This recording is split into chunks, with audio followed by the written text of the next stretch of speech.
छत पे सोते थे। एक रात लगभग 2 बज रहे होंगे। मुझे किसी की रोने की आवाज़ सुनाई दी। कोई बच्चा। मैंने इधर उधर देखा तो मुझे कोई नहीं दिखाई दिया। मुझे फिर भी आवाज़ आ रही थी। फिर मैंने खड़े होके देखा तो मैंने देखा कि मेरे छत के कोने पे एक छोटा सा लड़का सफ़ेद कपड़े पहने हुए रो रहा था।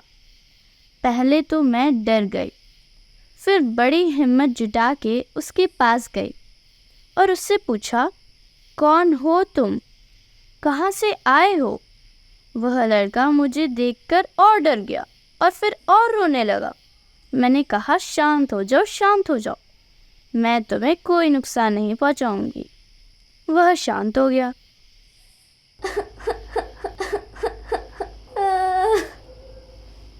फिर वह बोला, मैं बादलों की दुनिया से आया हूँ और अपने मम्मी पापा से बिछड़ गया हूँ। मुझे सूरज निकलने से पहले अपने घर जाना है, लेकिन कुछ ही समय में दिन निकल जाएगा और दिन निकल गया तो मैं जल जाऊंगा। मुझे बचा लो। मुझे समझ नहीं आ रहा कि मैं क्या करूं। मैंने बोला कि मैं तुम्हारी बातों पे कैसे विश्वास करूं? कोई सबूत दो।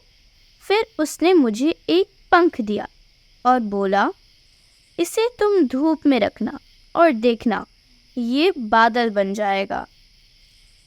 मैंने कहा, ठीक है, बताओ मैं तुम्हें कैसे बचाऊं? उसने कहा, मुझे किसी अंधेरी जगह में छुपा दो और रात को फिर निकाल लेना। मैंने कहा, ठीक है, चलो मैं तुम्हें अपने कमरे में अपने टेबल के नीचे छुपा लेती हूँ। दिन में मैंने उसके पंख को धूप में रखा और वह सच में बादल बन गया। मुझे विश्वास हो गया कि वो सच में बादल की दुनिया से आया है। और उस दिन मैं बहुत बेसब्री से रात का इंतज़ार कर रही थी। सब लोगों के सोने के बाद मैंने उसे बाहर निकाला और छत पे ले गई। मैंने उससे पूछा कि तुम अपने मम्मी पापा को कैसे ढूंढोगे? वो बोला, मेरे मम्मी पापा मुझे ढूंढ के आते ही होंगे। और उसने फिर ऊपर देखा और बोला, ये देखो, मेरे मम्मी पापा आ गए। मैंने ऊपर देखा तो मुझे सिर्फ बादल दिखाई दिए। फिर वह अपने मम्मी पापा से बोला कि आप लोग नीचे आ जाओ, ये हमें कोई नुकसान नहीं पहुंचाएगी। वह बादल धीरे से नीचे उतर आए। उसमें से उसके मम्मी पापा निकले और वो अपनी मम्मी के पास चला गया। उसके मम्मी पापा ने मुझे धन्यवाद कहा और एक पंख का छोटा सा टुकड़ा दिया और कहा कि अगर तुम किसी को नहीं बताओगी तो हम एक नया रिश्ता बनाएंगे।